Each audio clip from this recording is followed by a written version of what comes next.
beaucoup de câbles. Des cosses plates, ça t'évite de prendre la châtaigne. Ça, c'est vraiment de la merde. Nous avons un problème, Houston. J'écarte la pince, et là, c'est un peu de gymnastique, et t'y vas. Donc là, on est sûr qu'on a une connexion sécurisée. Un fil s'est déconnecté de son sertissage, ce qui a entraîné un début d'incendie dans son van. Yeah! Yeah! Oh mon Dieu, je suis contente. Je croirais une femme de Cro-Magnon, quoi. Dès que j'ai la lumière, ça y est, c'est le feu. C'est une découverte inouïe. Bienvenue à toi dans cette nouvelle vidéo dédiée à l'électricité en van aménagé. Et c'est l'heure du moment fatidique. C'est l'heure de brancher la centrale électrique de Django. Oui, si tu n'as pas vu le dernier épisode sur ma chaîne, je t'ai montré comment j'ai créé ce caisson super high-tech qui refroidit tout seul sans aucune intervention de ma part. Bon, tu l'as vu à la fin de la vidéo, non, je n'ai pas tout fait cramer dans Django. Je suis encore là et mon van aussi. Et c'est ce que je vais te montrer dans cette vidéo puisque je vais m'apprêter à relier tous les consommateurs dans le coffre électrique et je vais pouvoir te montrer comment installer un battery protect qui, comme son nom l'indique, va protéger mon parc batterie. Je vais t'expliquer ça pas à pas pour que toi aussi tu puisses réaliser entièrement le circuit électrique de ton van ou de ton fourgon aménagé. Et pour éviter toute prise de tête, je t'ai concocté un petit document bien sympathique qui énumère l'ordre de branchement d'un circuit électrique en van et en fourgon. Alors reste bien jusqu'à la fin de cette vidéo, il se pourrait bien que tu gagnes un temps fou. Et tu pourrais également gagner un indispensable pour réaliser un circuit électrique en van. Je n'en dis pas plus, place au branchement.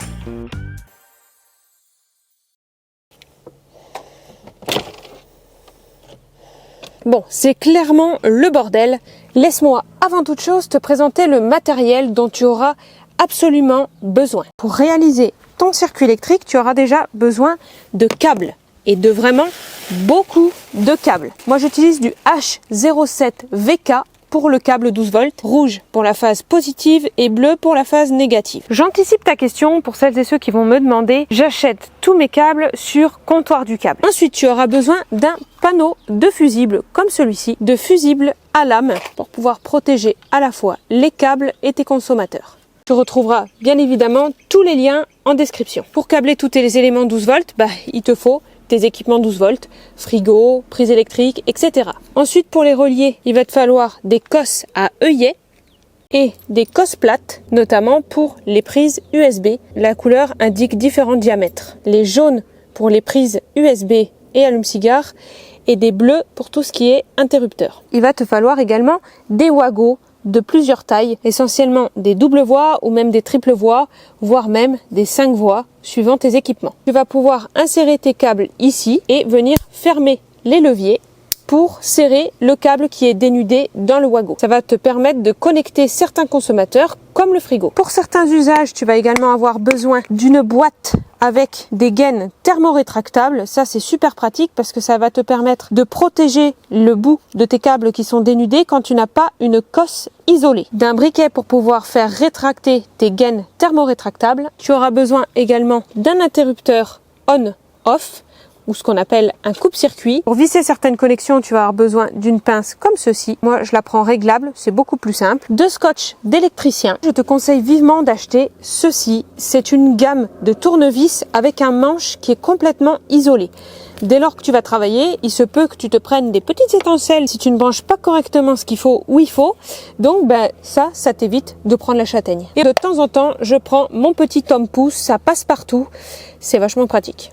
Tu vas avoir besoin également d'un multimètre. Ça va nous permettre de tester l'installation. Et ensuite, tu vas avoir besoin d'une armée d'énormes pinces que je te suggère de prendre automatique. Ça, je vais avoir besoin de t'en parler un petit peu plus. Pour cette vidéo, je vais te montrer comment brancher tous tes consommateurs et surtout le Smart Battery Protect. Je te conseille 2 pinces. D'une part, tu as la pince à dénuder de la marque Knipex. Celle-ci, elle est automatique. Tu as à la fois pour couper tes câbles et tu as pour dénuder n'importe quel câble jusqu'au 16 mm² normalement. Le principe, il est super simple. Tu mets ton câble, tu règles ici avec la petite molette rouge la distance que tu veux dénuder de ton câble. Il n'y a même pas à réfléchir en termes de grosseur. Tu viens mettre ton câble, tu pinces, il dénude et c'est fini. L'avantage de prendre une pince comme ceci qui est automatique, c'est que le dénudage va être juste parfait. Tu ne peux pas casser un brin du multibrin. Et franchement, le multibrin à dénuder, c'est un petit peu complexe quand tu as une pince classique. Donc si tu veux quelque chose de propre, elle coûte vers 80 €. C'est vraiment un très bon investissement. Ensuite, la deuxième pince qu'il faut absolument pas négliger, celle-ci, il te la faut absolument, c'est cette pince-là. C'est une pince à sertir. Là, tu peux sertir des câbles de 0,5 mm² jusqu'à 6 mm², c'est-à-dire quasiment tous tes consommateurs, je dirais même tous tes consommateurs. Là, pourquoi je te dis qu'il faut absolument passer par une pince automatique et pas une pince à dénuder comme j'avais pris pour mon premier fourgon, ça, c'est vraiment de la merde. Tu ne peux absolument pas faire un bon sertissage avec une pince comme ça. Et si tu veux savoir ce qui peut se passer quand tu sertis mal un câble, encore plus si c'est un énorme câble comme celui qui va alimenter le Smart Battery Protect, je te laisse aller voir la vidéo de Jonathan de Van Life France. Il en a parlé où il y a eu un abonné qui a eu un gros souci. Un fil s'est déconnecté de son sertissage, ce qui a entraîné un début d'incendie dans son van. C'est pour ça que moi, pour ce deuxième van, je ne tergiverse pas. J'ai acheté le must de toutes les pinces automatiques possibles. J'en ai 4. C'est indispensable si tu veux effectuer un sertissage aux petits oignons. Ah oui, et si tu ne sais pas ce que c'est qu'un sertissage, c'est en gros quand tu prends une cosse. Ici, elle est isolée déjà. Tu vas mettre ton câble à l'intérieur et il te faut une pince qui vienne enserrer ta cosse et tu vas venir appuyer avec ta pince automatique pour venir sertir, c'est-à-dire écraser le câble multibrin à l'intérieur de la cosse. Ce qui fait que les deux vont être après reliés. Si jamais c'est mal serti, mal écrasé, du coup tu peux avoir ta connexion, ton câble qui va être libre et il va pouvoir aller toucher par exemple une cosse de la batterie. S'il touche une cosse de la batterie, ça peut faire un coupe-circuit et cramer ton fourgon littéralement.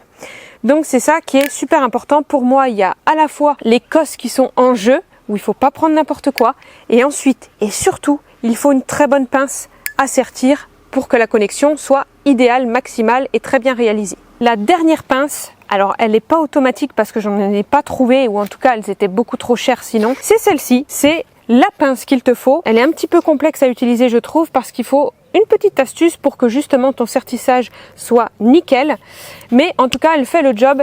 Celle-là tu vas forcément en avoir besoin puisque c'est pour des câbles que l'autre pince ne pourra pas te sertir, 6 mm² à 50 mm². Celle-ci, comment elle marche? De la même façon, tu vois, il y a des dents qui s'ouvrent, tu mets ta cosse ici avec le câble et tu viens l'enserrer, paf, et ça vient sertir. Ensuite tu as des petites roulettes, ici tu pousses là pour pouvoir la faire tourner comme une petite gâchette et tu vas choisir la taille, la section de câble que tu vas devoir sertir. Ça va nous permettre de sertir le câble qui va arriver sur le Battery Protect en 16 mm². Et la dernière chose à avoir, c'est tout simplement le Smart Battery Protect ou Battery Protect si tu ne le veux pas smart, si tu ne le veux pas connecté en Bluetooth à ton téléphone. Je t'expliquerai à quoi il sert après. Parce qu'avant toute chose, il va falloir connecter tous les équipements 12 volts. Pour câbler des prises USB, c'est super simple. Il suffit d'amener tes fils ici, de prendre des cosses plates comme celle-ci et de sertir, je te montrerai après comment sertir un câble, sertir tes cosses plates sur tes fils et de venir les brancher sur le plus et le moins de chacune de tes prises. Maintenant, là, j'ai un énorme amas de câbles ici que j'ai laissé en dehors des renforts. Ça, je t'ai donné les raisons du pourquoi juste dans cette vidéo ou celle-là, je sais jamais. Et je vais maintenant les dissimuler dans cette goulotte que j'ai achetée dans un magasin de bricolage. À la base, elle est blanche, mais je suis venue la bomber avec une peinture spéciale multimatériaux pour pouvoir rappeler les détails noirs de Django. Première chose que je fais, c'est de repérer là où j'ai installé les petits interrupteurs pour mes spots LED et je vais venir découper ici la goulotte de sorte à pouvoir faire extraire mes câbles sur l'extérieur et venir déposer juste ici le petit porte-interrupteur que j'ai fabriqué en bois pour rappeler les murs tout simplement de Django. Et comme ça, il y aura suffisamment de hauteur pour que les câbles se mettent bien à l'arrière. J'utilise une boîte à onglets pour venir découper proprement la goulotte. Je la décale volontairement puisqu'après j'ai des baguettes de finition qui vont venir juste ici.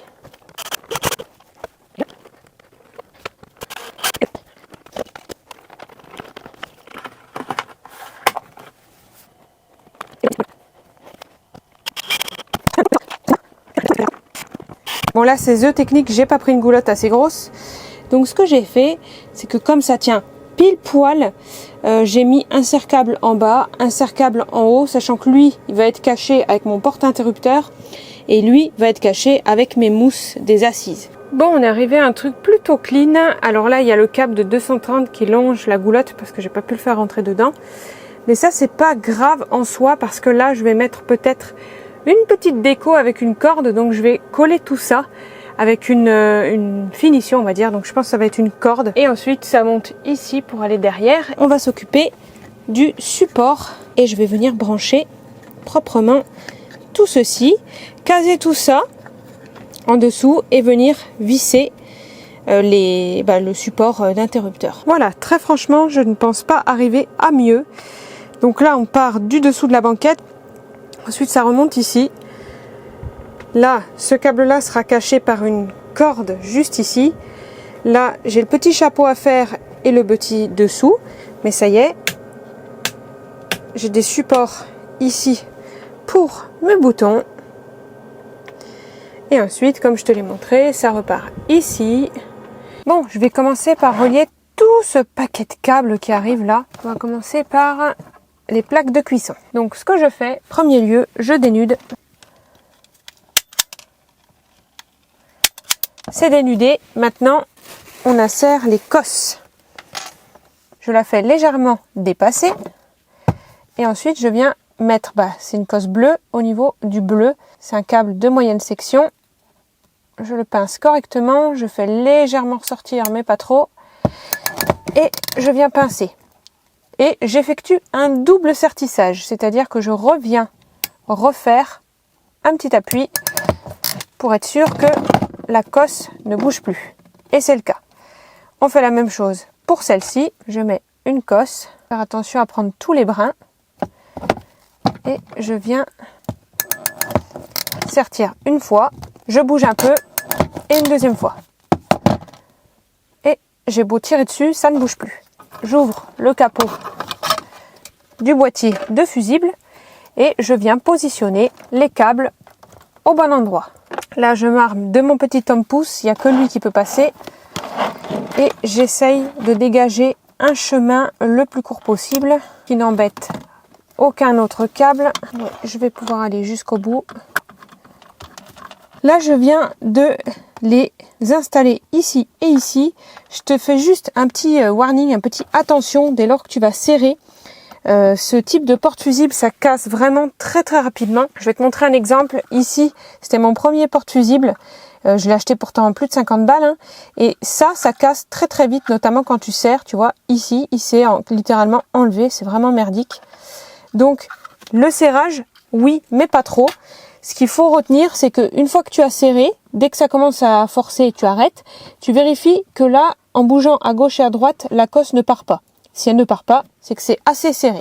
Tu n'as pas besoin de serrer comme un bourrin. Dernière chose à faire, n'oublie pas de prendre la protection de ton porte-fusible et d'inscrire ici l'équipement à quoi ça correspond. Sinon, tu risques vite de t'y perdre.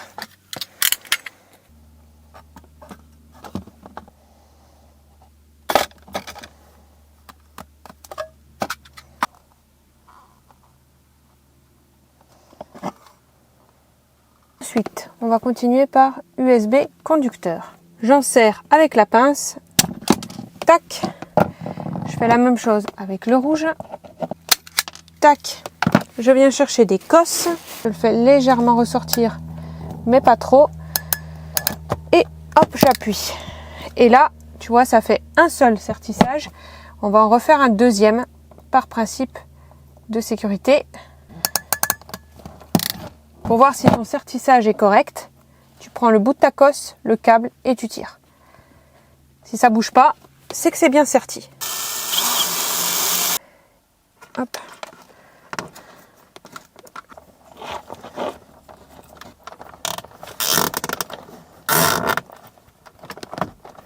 Bon, je vais pas tout te montrer, je vais te montrer le résultat final parce qu'en soi, des cosses à œillettes, tu les poses toutes de la même façon, quelle que soit leur taille. Alors, la petite technique, c'est que, comme moi, tu vois, j'ai des câbles ici qui se trimballent et je n'ai plus les écriteaux dessus. Oui, ils ont dû tomber dès lors que je roulais. Donc là, la seule façon de pouvoir savoir à quoi correspondent ces fils, c'est de t'armer d'un multimètre comme celui-ci de la marque Tessmen. Là encore, il est automatique. Il suffit d'appuyer sur le bouton on, il s'allume. Ensuite, je vais récupérer mon câble là où j'ai envie de tester et de savoir à quoi ça correspond. Donc, à tout hasard, j'en ai deux de 4 mm. Je vais en chercher deux de 4 mm de l'autre côté. Et là, il va falloir tester la continuité. C'est-à-dire que, peu importe le sens rouge-noir, tu mets un premier au niveau de l'extrémité du câble. Je prends le rouge que je suspecte être le même et je vais mettre l'autre petit branchement du multimètre. Si ça sonne, c'est que c'est le même câble. Ça n'est pas le même câble. Donc, on va en tester un autre. Ça n'est pas non plus. Bon, alors là, clairement, nous avons un problème, Houston. Je mets le rouge ici. Ça bip. Ça veut dire, ça c'est un test de continuité, ça veut dire que ce câble-là correspond à ce câble-là. Donc là, il faut absolument pas que je le lâche et il faut que je le réidentifie. Moi, je vais prendre du scotch. Je le mets de côté, je vais chercher maintenant le bleu. Voilà, je pense que c'est les deux seuls gros bleus qui restent. On va voir ça de suite. J'en étais sûre, c'est bien le même fil. C'est la même grosseur que l'autre, donc on va le mettre avec l'autre. Pour la fin mot de l'histoire, ça c'est le câble destiné à la pompe à eau. Je vais devoir bien évidemment faire ça avec tous les câbles que je n'ai pas indiqués. 5 hours later. J'essaye au maximum de prendre des cosses isolées parce que tu gagnes énormément de temps. Mais si tu ne peux pas, il y a des cosses non isolées. Là, je vais devoir en mettre une parce que j'ai pas forcément le choix. Donc, pour pouvoir les poser, il faut t'armer de gaines thermorétractables, d'un briquet ou d'un décapeur thermique. Tu prends ton câble.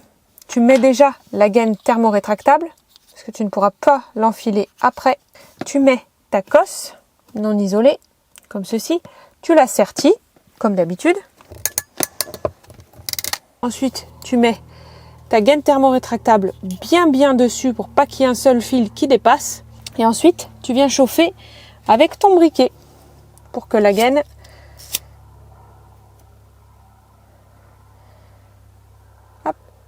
deviennent rétractées.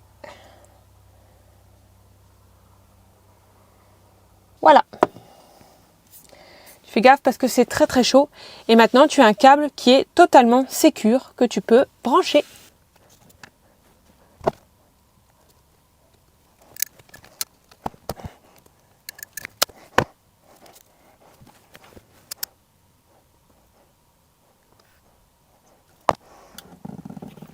Ensuite, pour pouvoir alimenter ton appareil, il va falloir rajouter un fusible. Moi, j'ai acheté une boîte avec des fusibles qui vont de 1 ampère jusqu'à 35 voire 40 ampères. C'est des fusibles à fiche et ils vont servir à la fois à protéger le consommateur, ton équipement électrique 12 volts, mais aussi ton câble. Donc pour ça, pour choisir quel est le bon fusible, tu as deux solutions. La première, c'est de regarder dans la notice si le constructeur t'indique une section de câble et le meilleur fusible adapté, ou tout simplement d'utiliser le document que je t'avais donné gratuitement lors du dimensionnement des câbles. Il y a une petite colonne qui indique en fait quel est le fusible adapté à ton consommateur à chaque fois. Maintenant que tous les consommateurs, tous les équipements électriques 12 volts sont branchés, il ne te reste plus qu'à installer le Smart Battery Protect. Alors déjà, à quoi sert le Battery Protect? Comme son nom l'indique, il sert à protéger ton parc batterie. Moi, elles sont juste ici. Il va tout simplement checker en fonction du paramétrage que tu vas lui avoir indiqué si les consommateurs tirent trop de jus ou pas, si tes batteries sont trop déchargées ou pas. Si tes batteries sont trop déchargées et que ça peut impacter à terme leur longévité ou leur état de santé, alors le Battery Protect va couper automatiquement le jus qui va alimenter tous les consommateurs. Par contre, attention, ça n'est absolument pas un coupe-circuit. Son but, c'est qu'il marche automatiquement sans ton aide une fois qu'il est paramétré. C'est pour ça que ce qu'on va faire, c'est d'installer un petit coupe-circuit. Je me suis fabriqué un petit support. Il va être situé entre mes panneaux de fusibles, donc entre mes consommateurs et le Battery Protect. Ce coupe-circuit va être doublement intéressant. D'une part, tu peux couper manuellement toutes les entrées des consommateurs si tu as besoin d'intervenir sur ton circuit ou s'il y a une panne, un problème ou quoi qu'est-ce. Ou sinon, tout simplement, si tu as un fourgon aménagé, un camping-car, etc. et que tu veux le mettre en hivernage, tu coupes toutes les consommations d'électricité. Ça, c'est super pratique. Bon, là, du coup, tout est nickel. C'est-à-dire que tous mes consommateurs sont branchés. J'ai effectué les branchements également au niveau des prises, etc. J'ai plus à toucher les panneaux de fusibles. Il faudra juste que j'insère les fusibles une fois que tout sera relié. Le Smart Battery Protect, ce que j'ai fait, je te montre. Le premier branchement à effectuer, c'est celui-ci. C'est-à-dire que j'ai mon Battery Protect installé ici et il va en direction d'un premier porte-fusible Mégafuse. C'est ici que tous mes appareils, mes gros appareils vont atterrir, que ce soit l'Orion, le MPPT, etc. Ils arrivent tous ici. Donc là, tu as le MPPT, là, tu as le Battery Protect. Ensuite, tu as un câble qui part ici et qui va à un coupe-circuit général qui est installé juste ici. Voilà, ça, j'y reviendrai beaucoup plus tard dans les modules que je vais te faire sur l'électricité. Et ensuite, ça va directement à la cosse de ma batterie en positif, ici. Voilà, donc ce qu'il faut faire comme branchement, c'est le Battery Protect à ta batterie. Premier branchement. Ce qu'il faut regarder pour que ça fonctionne, c'est que tu as la petite diode qui se met à clignoter. Ça veut dire que le Battery Protect est bien enclenché, qu'il fonctionne normalement et il va attendre le paramétrage. Pour le paramétrage, c'est très simple. Il faut que tu prennes ton téléphone, si tu l'as pris en version Smart, c'est-à-dire qu'il est connecté en Bluetooth, et tu vas télécharger l'application Victron Connect. Une fois que je me suis connectée, je vois donc apparaître, pareil, j'y reviendrai plus tard, mon MPPT, le Smart Solar, mais aussi le Battery Protect en première ligne. Pour une première connexion, il va te demander de saisir le code 000000. En gros, il faut mettre 60. C'est le code d'authentification. Tu vas devoir ensuite mettre à jour le Battery Protect en cliquant sur la roue dentée. Moi, ici, je n'ai pas de mise à jour à faire puisque je l'avais déjà branché. Donc là, qu'est-ce qu'il indique? Il indique que mes batteries sont à 13,78 volts, c'est-à-dire qu'elles sont chargées à 100%. Quand je suis sur le panneau où je vois tous mes équipements, je me suis également mis des petites informations en bas. Il va te demander si tu veux aussi mettre quelques petites informations rapides sur le bandeau du bas, ce qui t'évite d'avoir à sélectionner le Battery Protect pour regarder tout ce qu'il t'indique. Donc là, on voit bien que mon parc batterie est à 13,80 volts, que le Battery Protect est en mode on. Ensuite, pour le paramétrage, ça va se passer ici avec marqué tension de batterie. Bon, si tu es en 12 volts, 24 volts, 48 volts. Préconfiguration, moi, ce que je te conseille, ce serait de te mettre en mode 8A. Généralement, ça convient à la plupart des batteries. Moi, dans le mode fonctionnement, je vais mettre lithium-ion OK. Donc, il me met automatiquement en mode 6C. Je n'ai pas le choix en mode lithium parce que j'ai des batteries LiFePO4. C'est-à-dire que tu peux descendre à des taux de décharge encore plus grands que pour une batterie gel, par exemple. Si tu as une batterie gel, tu vas te mettre dans le mode de fonctionnement normal et en mode 8A, c'est le mieux. En gros, il ne faut pas t'embêter avec les paramètres du Battery Protect puisque c'est juste des histoires de tension maximale, c'est-à-dire de taux de décharge maximal pour ta batterie. Il faut que tu regardes ce petit tableau que je te mets juste ici et tu vas regarder par rapport à ta propre batterie à quel taux de décharge ça correspond. Ainsi, tu pourras demander au Battery Protect de couper l'alimentation de tous tes consommateurs si ton parc batterie descend en dessous d'un certain voltage, c'est-à-dire en dessous d'un certain seuil de décharge. Maintenant que ce Battery Protect est configuré, nous allons pouvoir retourner à nos branchements puisqu'il va falloir installer le petit coupe-circuit. Une fois que le coupe-circuit sera installé, on relie les deux panneaux fusibles et l'affaire est jouée. Normalement, tu devrais pouvoir alimenter tous tes consommateurs. Donc là, le but dans mon installation, c'est de le mettre ici à peu de choses près et d'effectuer en fait les branchements sur là, ce sont pôle positif de mes deux tableaux de contrôle. Et là, c'est les pôles négatifs qui vont aller au shunt. C'est pareil, ça j'y reviendrai dans une prochaine vidéo. On va donc s'occuper déjà du pôle positif. J'ai déjà commencé à câbler ce câble ici qui va me permettre d'aller jusqu'à un premier tableau de fusible. Alors, autre technique, avec la chaleur de ta main, tu vas pouvoir venir le malaxer et lui donner la forme à peu près que tu as envie. Hop, là il va falloir que je le coupe.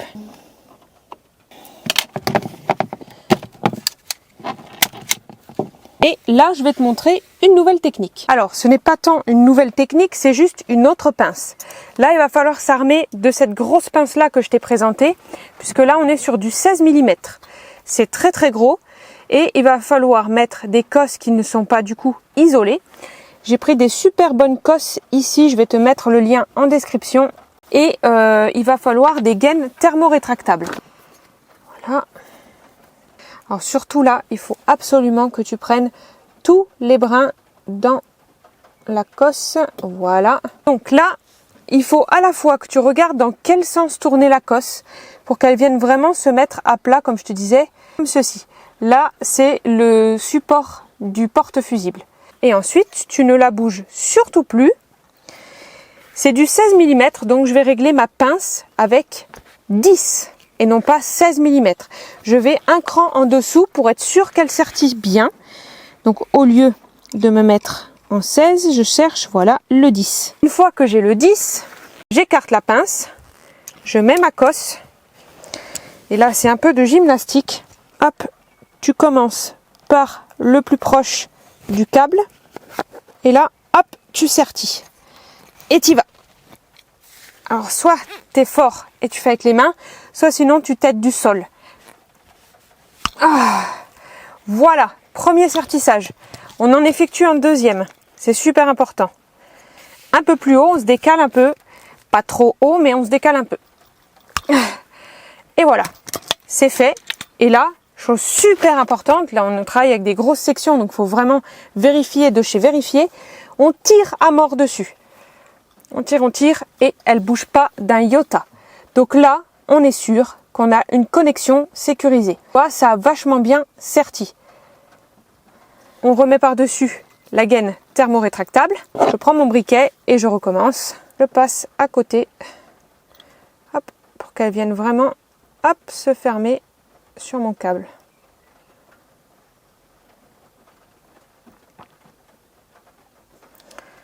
Hop. Je tourne.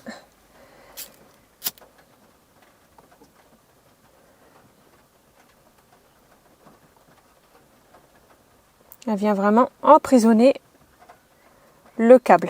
Et regarde, tu vois, ça s'est vraiment contracté sur toute ma cosse pour l'isoler, tout simplement. Maintenant que c'est fait, je te laisse faire tous les autres câbles. Il y en a 2 qui partent de ce côté-là, un autre qui part du côté du Smart Battery Protect et je reviens vers toi pour te montrer. En attendant, regarde comme c'est parfait. Il va être installé juste ici et là, paf, ça vient pile dessus. Là, tu peux pas trop faire de l'à peu près. Il faut vraiment qu'il arrive au niveau de la connexion, sinon ça risque de tirer et il faut pas mettre en tension tes câbles.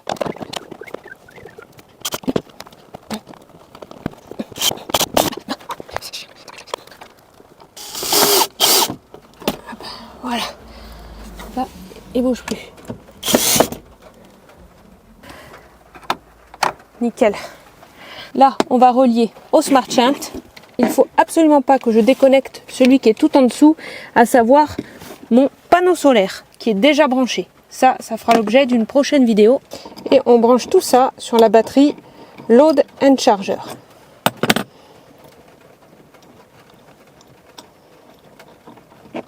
Donc là, tu vois, j'ai gardé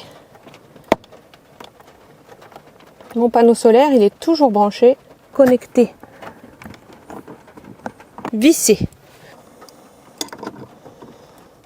Hop, et voilà. Là, c'est tout bon, c'est chargé, c'est sur le Smart Shunt. Maintenant, pour le coupe-circuit, c'est assez simple. On va déjà brancher les 2 portes fusibles. Pareil, toujours en respectant le fait de ne pas trop serrer. Il faut juste que ça se connecte.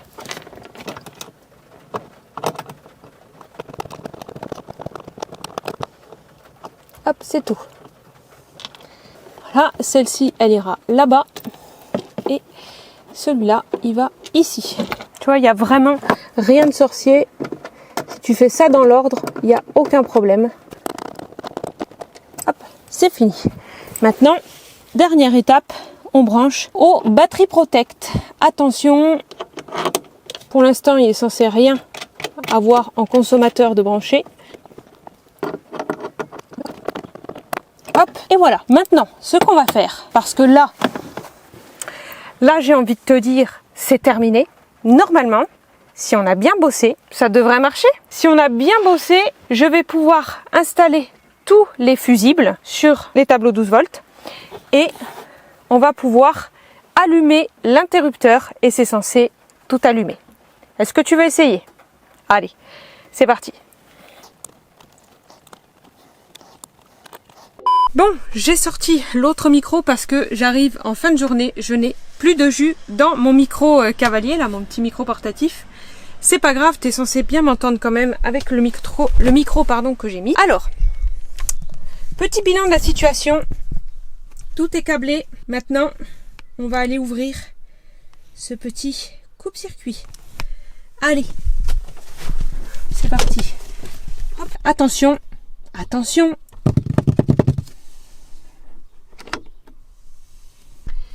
Donc là, ça a l'air d'avoir allumé tous mes équipements. Bah, j'ai envie de dire, il reste plus qu'à aller voir en fait. Allez, je t'emmène avec moi.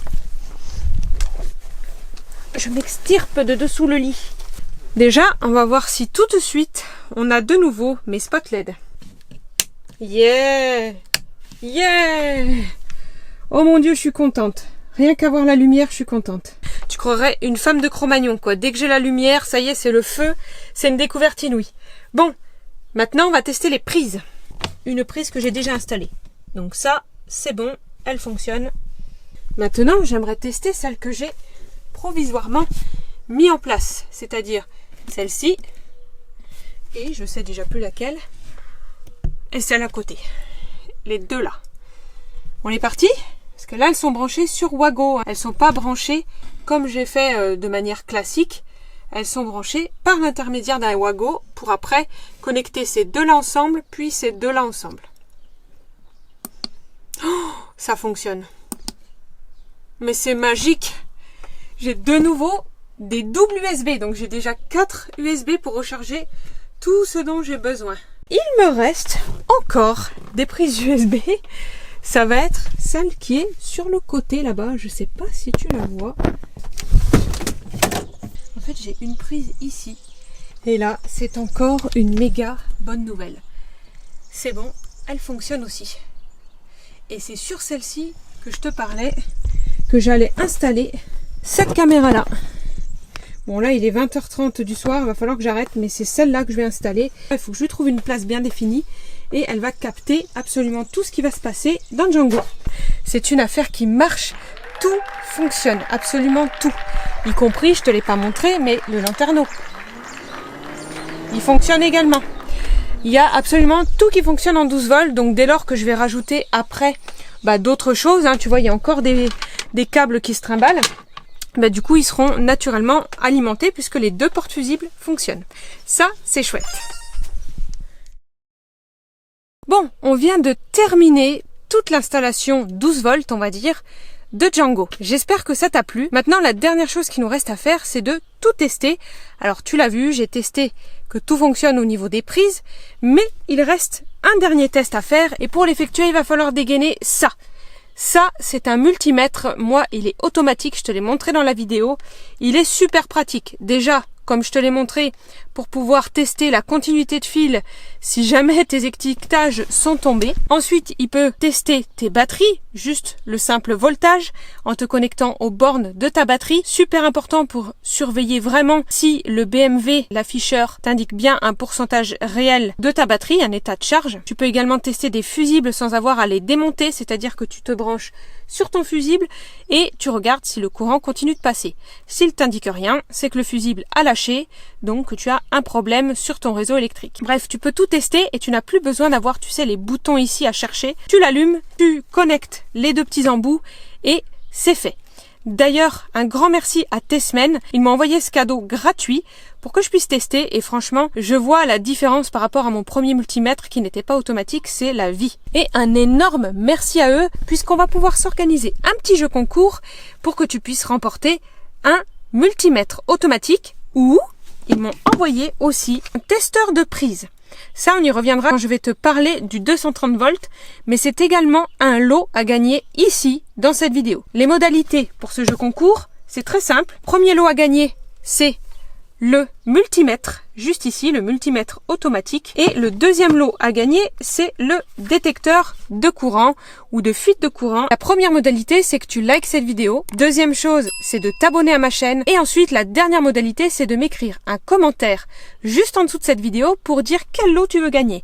Est-ce que tu veux gagner le multimètre ou le deuxième lot, le testeur? Si tu veux participer aux deux, il te faudra écrire 2 commentaires. L'un pour dire que tu participes pour le multimètre et le deuxième commentaire pour dire que tu participes pour le détecteur de courant. J'espère que c'est assez clair. Merci Tessmen pour ce super jeu concours qui sort comme il sort, c'est-à-dire qu'il n'y a pas forcément un palier d'abonnés atteint, mais ça fait plaisir. Je veux aussi te faire plaisir et que tu aies des cadeaux utiles pour ton propre aménagement de van et de fourgon. La deuxième surprise, c'est que j'étais donc créé une liste qui recense les étapes de tous les branchements électriques à effectuer, que tu aies 12 volts ou du 230 volts, que tu aies un chargeur booster, un MPPT ou régulateur solaire et un multiplus. Je t'ai vraiment tout recensé dans ce document. Ainsi, tu n'as plus de risque de te faire électrocuter, plus de risque de détruire certains appareils comme l'Orion ou le MPPT qui ont des fusibles internes irremplaçables et plus non plus de risque de mettre le feu à ton van par une inversion d'étape. Plus besoin de réfléchir, tu n'as plus qu'à suivre à la lettre ce document. En gros, tu gagnes du temps parce que tu n'as plus à potasser toutes les notices Victron, tu gagnes de l'argent parce que tu ne détruiras aucun appareil Victron et surtout, plus d'erreurs fatales. Tu imprimes la liste, tu l'emmènes avec toi sur le chantier et tu vérifies bien que tu suis chacune des étapes que je t'ai listées. S'il t'intéresse, je te laisse aller le réserver sur mon site web, il est déjà disponible. Et sache que si tu achètes également le schéma électrique de Django, cette liste est offerte. C'est cadeau. Voilà, j'espère que cette vidéo t'a plu et surtout qu'elle va t'aider à te lancer toi dans tes propres branchements électriques de ton van ou de ton fourgon. La prochaine vidéo, ce sera sur le branchement de toutes les LED de Django. Je vais t'expliquer pourquoi je ne me suis pas contentée de simples spots LED. Eh ouais, vous êtes de plus en plus nombreux et nombreuses à vouloir des ambiances un peu cocooning dans vos vannes. Et franchement, les bandes LED, tu verras, c'est vraiment trop stylé. Tu peux illuminer de super grands espaces de vie comme des pièces humides, comme la salle de bain, et tu peux t'amuser aussi avec des petites touches de couleurs en les prenant en RGB, pour ainsi donner vie à ton van. D'ici là, n'oublie pas de tenter ta chance pour remporter le multimètre automatique, et si tu veux ta petite liste des branchements électriques, va vite la réserver sur mon site web qui est dans la description. Moi, je te dis force à toi pour ton aménagement. À la semaine prochaine. Ciao. Ah mon doudou. Punaise, il est 8h30. Ouais, c'est ça. 20h26, c'est le bordel. Je vais te montrer les coulisses un petit peu. Regarde-moi ça. Je vais devoir laisser tel quel parce que Falco prend ses médicaments à 20h30 normalement. Donc, on est censé être déjà rentré. Mais c'est le chambard. Il va falloir que demain... Ah bah non, demain non, parce que demain je te fais le montage vidéo pour que ça sorte le jour même. C'est toujours la course. Il commence à reflotter ici.